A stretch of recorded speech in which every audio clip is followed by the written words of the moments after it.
on pianocareeracademy.com. Today I'm going to share with you one of the most powerful secrets of the Russian piano school that will bring magic to your performance and will help you to create a convincing illusion. It's the expressive technique called piano intonation or intoning on the piano, and I'm going to explain how exactly you can use it for creating the illusion of a smoother legato, a better phrasing, and actually making the piano sing. In the Russian piano school, we believe that the piano can imitate any instrument. Yes, it can be as percussive as the snare drum if needed, but at the same time it can be as expressive as the violin,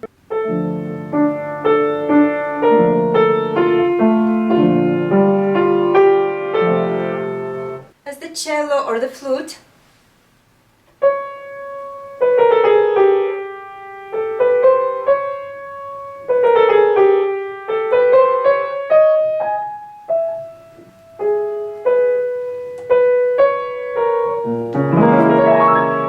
And it can even sing like the human voice.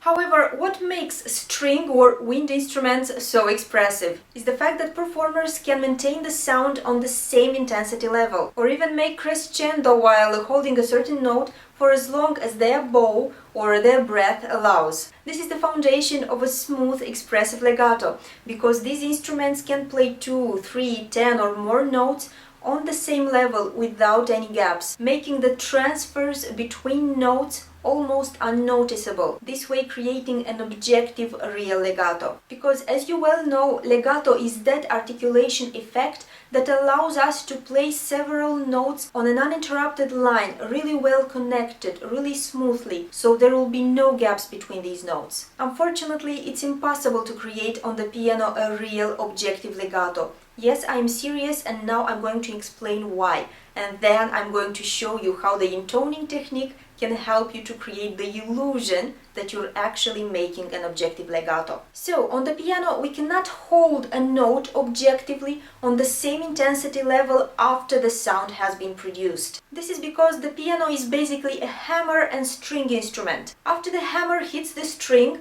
the sound will inevitably fade away. Yes, even if we press the sustain pedal. You see, the sound goes away, and the first initial impulse, the first level of the sound intensity is gone. For this reason, playing legato on the piano actually means creating an illusion. First, let's see what really happens when we play legato. If we want to connect two notes,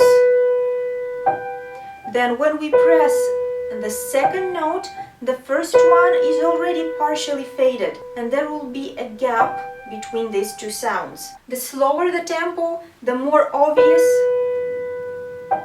this gap will be. So how can we overcome this problem and go beyond the objective physical construction of the piano? Here is when the intoning technique comes to our rescue. It helps us to create the audible and visual illusion of legato, and now I'm going to share with you 7 very easy yet very powerful tips that will change for good the quality of your piano playing, making it smooth, flowing, expressive and singing.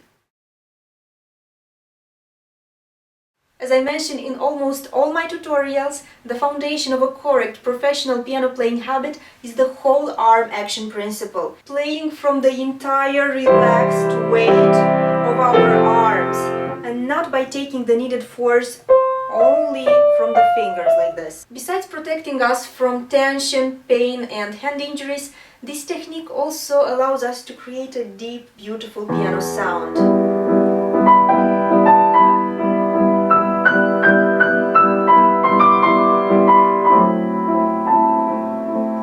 Compared to the shallow percussive sound that comes out of the instrument when we strike the keys only with our fingers. Now I'm going to demonstrate the same passage from Chopin's Concert No. 1 in an incorrect manner.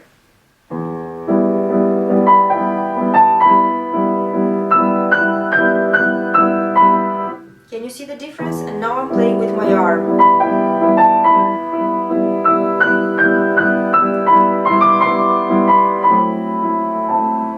Let's not forget forget that the piano keys are rather heavy, and this is the main reason why we have to be smart and use the entire weight of our relaxed arm for depressing the key without making any effort, instead of overworking our poor fingers alone, this way causing tension here in the forearm muscles in the wrist, which will result in hand injuries. When we press a key in a gradual manner, what we're doing is actually softening the hammer action, making the contact between the hammer and the string lose its harshness. This technique, along with playing from our entire arms, takes us one step closer to a beautiful legato, being another pillar of the intoning technique.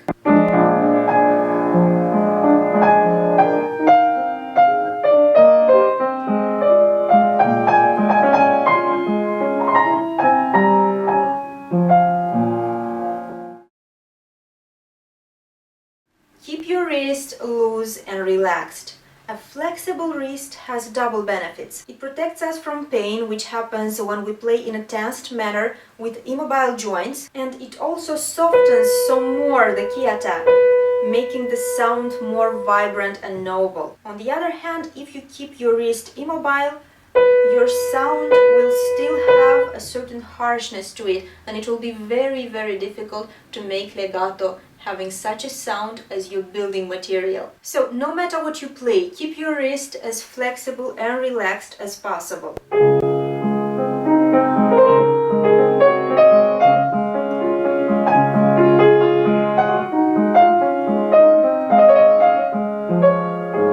And please don't forget about your shoulders and your elbows. Keep your shoulders down, relaxed, and your elbows in a wider position, not too close to your side, because this wide position will allow you, let's say, to fly and to feel extremely free when playing. I'm putting so much emphasis on all these details of a correct posture and a correct key attack, because if we want to build a correct piano playing skill, we have to start by setting the foundation. This way you'll actually save time and effort, because if you will practice in an incorrect manner, with an incorrect key attack, with a detrimental posture, then it will be very difficult for you to master the intoning technique and to create the beautiful legato that we're talking in today's video tutorial.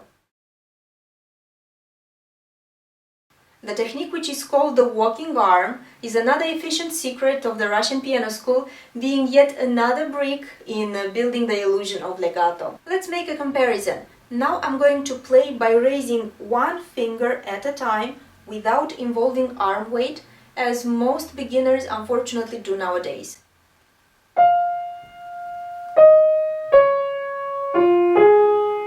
This is the melody from Chopin's Nocturne in D-flat major.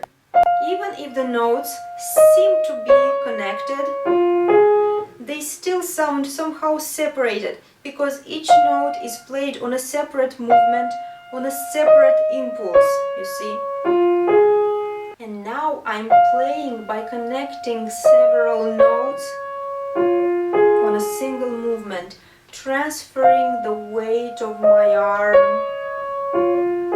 from one finger into the next one. This principle is similar to walking and transferring the weight of your body from one leg into the other. In our case, from one finger into the other. That's why it's called the walking arm. It instantly smoothens the transitions between notes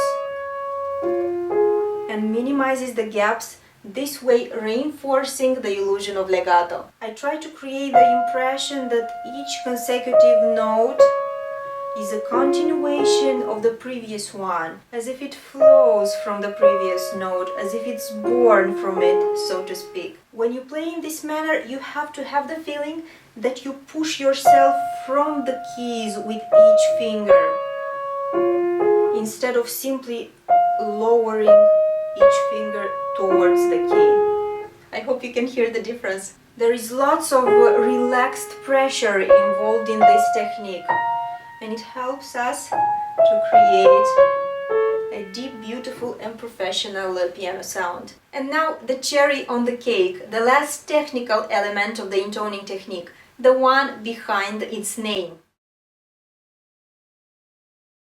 This technique works like magic, especially in melodies that have large intervals. That's why we call it the intoning technique, because it is similar to the technique used by singers to make the transfers between two notes situated at a certain distance to sound smooth, as if the second note is a natural continuation of the first one. Now I'm going to give you an example from the famous prelude in E minor by Chopin, because here we have a melody that is built on large intervals.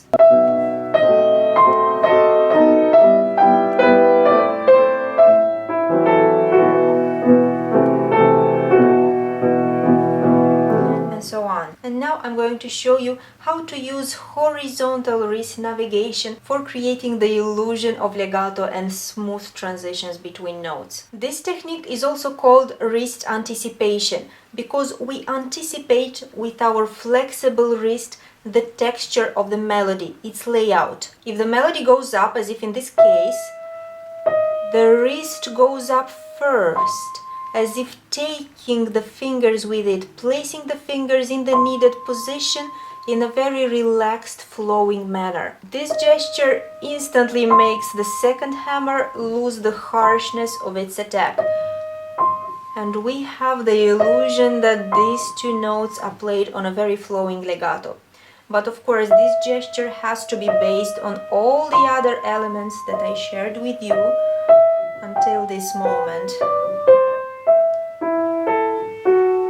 Whole arm action, gradual diving key attack, flexible wrist, transferring the weight of the arm from one note into the other, and using this wrist anticipation, this horizontal wrist navigation for softening the transfers between notes, just like a good singer would do.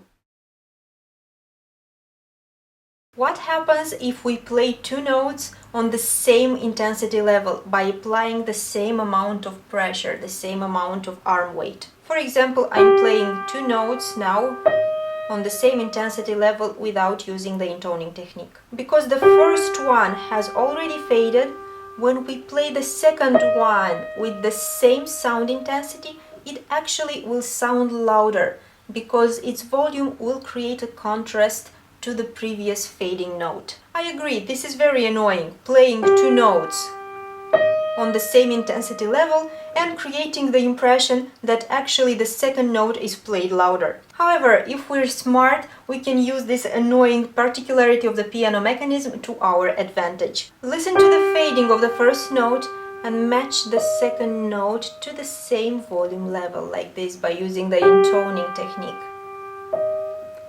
Guess what happens in this case? Both notes will sound equal, even if the second one is much softer than the first one. But your hearing will perceive a smooth, perfect legato. Even if you follow to the letter all the tips that I just shared, you won't be able to master the intoning technique unless you activate your inner hearing and your imagination. Instead of pressing the keys one at a time, like this, and waiting for what will come out of the instrument, you have to imagine the phrase first in your mind, just like I describe in my report A New Perspective on Piano Phrasing. Your mind should always be ahead of your fingers, anticipating their movement. Mental anticipation, imagining the entire phrase before actually playing it, this is the most important element of the intoning technique, the one that guides all the other elements and makes them work together for creating the illusion of legato. In the end, let's not forget that the intoning technique itself is not our main purpose. Our purpose is to bring out the entire expressive potential of a certain melody, to make a convincing phrasing, and this way to share the beauty of the piece with the audience. And the intoning technique is a wonderful means to this end. Just like any other type of piano technique, intonation cannot be mastered overnight. It requires some practice and some patience, but its fascinating effects are totally worth the time and the effort. When you practice a piece, focus on the beauty of the sound as well, and not only on the technical difficulties. Listen carefully to the quality of your legato, to the continuity of your phrasing, and also monitor your gestures. Polish both, one little fragment at a time, sometimes even one transition at a time, until your mind and your muscle memory learn how to create this new effect. Then, as the days go by and you become more experienced, the intoning technique will become an inseparable part of your pianistic skills, being as natural as breathing and requiring less and less practice. And now a short conclusion. Today we learned all the little details of the special expressive technique used in the Russian piano school that is called piano intonation. For making the piano sing and creating a convincing illusion of legato and a better phrasing, play with your entire arms. Make sure that your key attack is deep and gradual. Keep your wrists and your elbows relaxed and flexible. Transfer the weight of your arm from note to note. Use the wrist navigation technique for anticipating and softening the transition between notes.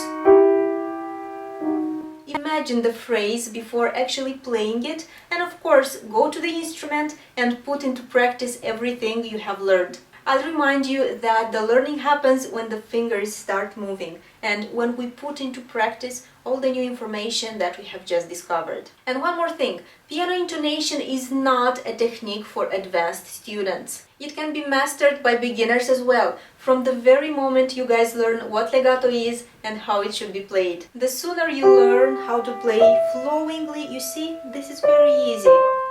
With a beautiful sound, the better. And now a little advice.